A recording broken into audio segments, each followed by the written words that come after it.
Hello welcome to అన్యూస్. What is delimitation? Delimitation వల్ల అన్ని వేల కోట్లు మన సౌత్ స్టేట్స్కి మాత్రమే నష్టం ఎందుకు జరుగుతుంది? నార్త్ వాళ్ళకి అంత వేల కోట్ల లాభంలోకి ఎందుకు వస్తుంది అంటే నిజంగానే సెంట్రల్ గవర్నమెంట్ మనల్ని చిన్న చూపు చూస్తుందా? సో దీని గురించి అసలు ఏంటి డీలిమిటేషన్, ఏ ప్రాతిపదికన చూస్తారు ఏంటి, దీని గురించి మనకు అర్థమయ్యే లాంగ్వేజ్లో, మనం రోజు మాట్లాడుకునే లాంగ్వేజ్లో, సింపుల్ లాంగ్వేజ్లో మీకు ఎక్స్ప్లెయిన్ చేయడానికి చూస్తాను. 99% ట్రై చేస్తాను అండి. అలాగే వీడియో మీకు నచ్చితే లైక్ చేసి షేర్ చేయండి, ఛానల్ సబ్స్క్రైబ్ చేయడం మర్చిపోకండి. ఇంకొకటి ఏంటంటే మీ అభిప్రాయాన్ని కూడా వీడియో అంత విన్న తర్వాత మీ అభిప్రాయాన్ని కామెంట్ చేసి చెప్పండి. అలాగే నా ఎక్స్ప్లెనేషన్ కానీ నా వీడియోస్ ఎలా ఉంటున్నాయి, మీరు ఏమైనా నాకు సజెషన్ ఏదైనా ఇవ్వాలనుకుంటే కామెంట్ రూపంలో దయచేసి చెప్పండి. ఎందుకంటే మీ సజెషన్, మీ ఒపీనియన్ అనేది నాకు చాలా చాలా important. So that's why I'm requesting you. So main వీడియోలోకి వెళ్తే డీలిమిటేషన్. అసలు డీలిమిటేషన్ అంటే ఏంటి? డీలిమిటేషన్ దేనికోసం అంటే మన స్టేట్స్లో కానీ సెంట్రల్లో కానీ మొత్తం అంతలో నియోజకవర్గం చేంజెస్ కానీ, లేదంటే లోక్సభలోని ఎంపీ సీట్స్ ఉంటాయి కదా, ఎంపీ సీట్స్ మార్చడానికి కానీ ఏదైనా చెయ్యాలంటే ఒక ప్రాతిపదికన చేస్తారు. ఏ విధంగా మార్చుతారు చెప్పండి? దానికి నియోజకవర్గం బేస్ అంటారు. నియోజకవర్గం బేస్ లేదంటే జనాభా లెక్కలను బట్టి జనాభా ఇంతమంది ఉంటే ఇన్ని ఎంపీ సీట్స్ ఉండాలి అని ఒక లెక్క వేస్తారన్నమాట. అలాగే నియోజకవర్గం ఎక్స్పెన్సెస్, హద్దులు మార్చడం, ఇలాంటివన్నీ చేస్తూ ఉంటారు.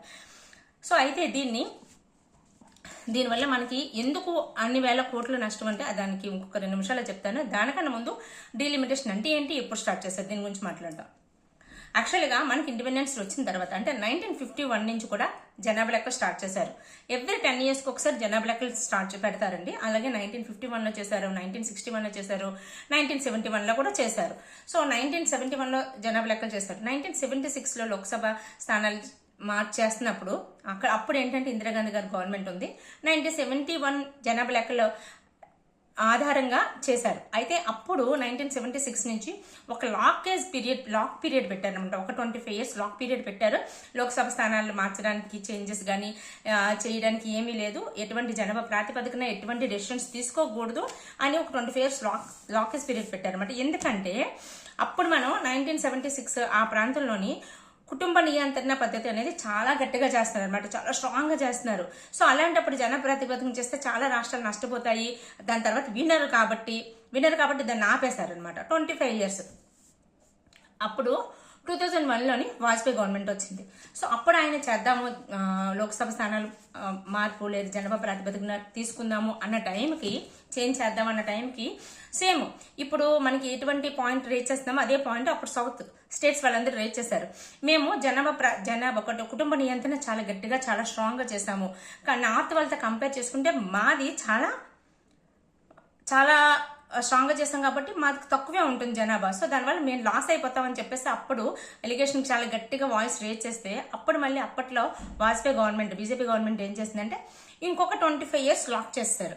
సో ఇంకొక 25 years వరకు చేంజ్ చేయడానికి ఏం లేదు అని. అంటే ఎప్పుడు 2026కి 25 years అవుతుంది.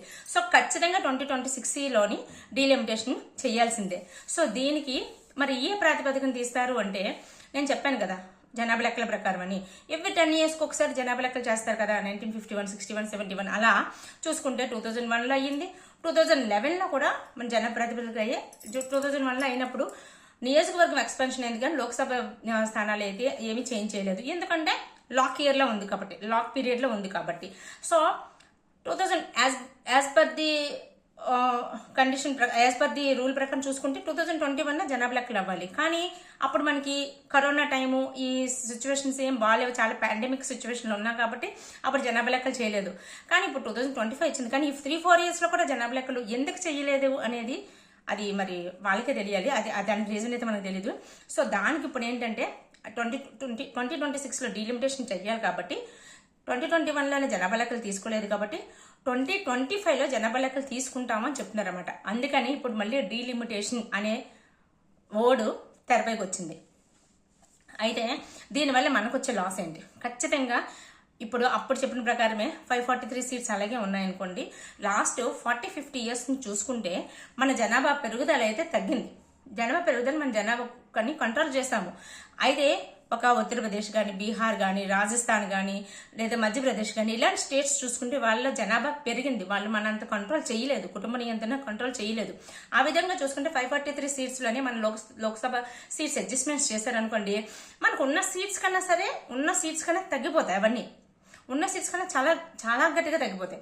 ఎలా అంటే ఆ విధంగా చూసుకుంటే 543 సీట్స్ ప్రకారం అడ్జస్ట్మెంట్ చేస్తే తెలంగాణ ఆంధ్రాకి 8 సీట్స్ తగ్గిపోతే, తమిళనాడుకి 8 సీట్స్, కర్ణాటకకి 2 సీట్స్, కేరళకి 8 సీట్స్ ఇలా తగ్గిపోతూ వస్తాయి అన్నమాట. అంటే ఇంచుమించు అరౌండ్ 130 సీట్స్ ఉన్న వాటికి 104 సీట్స్ వరకు వచ్చేస్తాయి. అప్పుడు ఇప్పటికే మన వాయిస్ వినబడట్లేదు, ఇప్పటికే మనకు వచ్చే నిధులన్నీ తగ్గిపోతున్నాయి. సో ఇంకా తగ్గిపోతే ఇంకా మనకి ఏమొస్తుంది? సో మన లాస్ట్ టైం వచ్చిన ఫండ్స్ రిలీజ్ చేస్తున్నప్పుడు మన సౌత్ స్టేట్స్కి 5 స్టేట్స్కి కలిపి 28,150 crores ఫండ్స్ వస్తే ఓన్లీ ఒక ఉత్తరప్రదేశ్ యూపీకి మాత్రమే 31,962 కోట్లు ఫండ్స్ రిలీజ్ చేశారు. అంటే ఒక్క స్టేట్ కి రిలీజ్ చేసిన ఫండ్స్ మన 5 స్టేట్స్ కలిపి రిలీజ్ చేసిన ఫండ్స్ కన్నా చాలా ఎక్కువ. సో ఈ విధంగా మనకి లాస్ అవుతుంది. అంటే ఆ ఫండ్స్ ఎక్కువగా వస్తే మన స్టేట్స్ కూడా డెవలప్మెంట్ అవుతాయి కదా. మన పోర్షన్ ఇండియా డెవలప్మెంట్ ఏమైనా తక్కువ ఉందా అంటే అసలు 80% లేదు. నిజం చెప్పాలంటే మిగతా స్టేట్స్ అంటే నార్త్ స్టేట్స్తో కంపేర్ చేసుకుంటే వెస్టర్న్ స్టేట్స్ కూడా చాలా స్ట్రాంగ్ ఉన్నాయి. వెస్టర్న్ స్టేట్స్ కాకుండా మన నార్త్ స్టేట్స్ని చూసుకుంటే ఓవరాల్ ఇండియాలో చూసుకున్నా, నార్త్ స్టేట్స్ చూసుకున్నా మన డెవలప్మెంట్ ఐటీ సెక్టర్ కానీ టెక్నాలజీ వైజ్ కానీ ఏ విధంగా చూసుకున్నా సరే సౌత్ స్టేట్స్ చాలా చాలా డెవలప్ అయ్యాయి. ఆ విధంగా కంట్రీకి చాలా హెల్ప్ చేస్తున్నారు, కంట్రీ డెవలప్మెంట్కి చాలా హెల్ప్ అవుతుంది.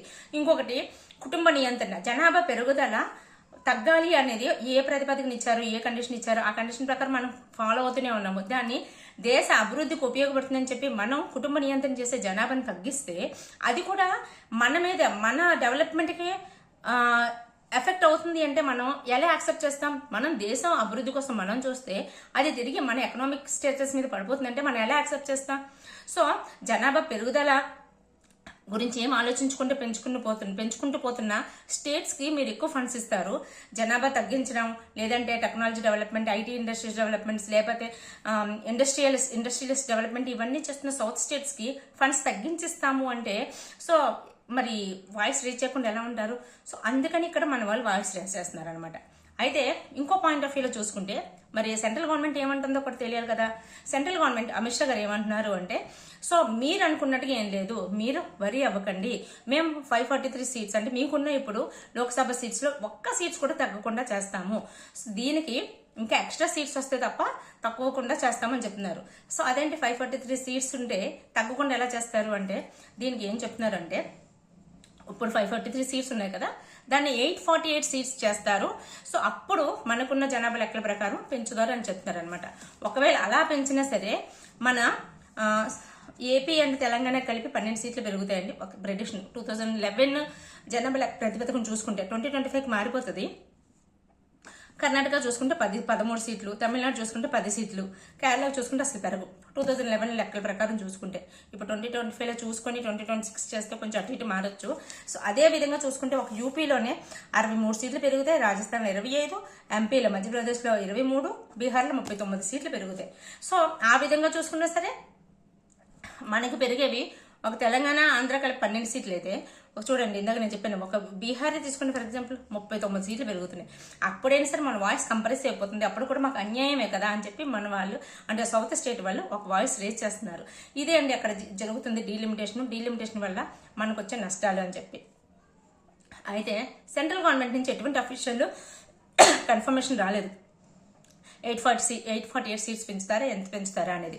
ఇంకొకటి ఏంటంటే మనకున్న జనాభా లెక్క ప్రకారము అసలు 543 ఎక్కడ సరిపోదు, అసలు 843 కూడా కాదు, మినిమం 1000 సీట్స్ ఉండాలి అని చెప్తున్నారు అనమాట.